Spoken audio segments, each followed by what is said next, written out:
Abraham Lincoln ఓ మాట చెప్పాడు, నన్ను ప్రజలు ఎన్నిసార్లు ఓడించిన వాళ్ళకి మంచి అనేది వాళ్ళకి ఏది మంచి అది చేస్తాను కానీ ఓట్ల కోసం ఒక పని చేయని చెప్పాడు లింకన్. గమ్ to the people, by the people, for the people. నేను ఎన్నిసార్లు ఓడిపోయినా ప్రజలకు ఏది మంచి అది చేస్తాను కానీ ఎలక్షన్లో నెగ్గడానికి మటుకు ఒక పని కూడా చేయను. మీరు నన్ను ఎన్నిసార్లు ఓడించినా ఇష్టమే నాకు. మీ ఓట్లు నాకు అక్కర్లేదు, మీ ప్రేమ, మీరు బాగుపట్టడం నాకు మొక్కు. మీరందరూ నాకు ఓట్లేసి మీరు పాడైపోతే నాకెందుకది, ఆ నెగటివ్ నాకెందుకు.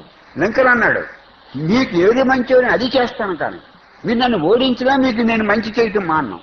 మీకు ఏది మంచో అది నేను చేస్తాను కానీ మీ కోరింది నేను చేయను.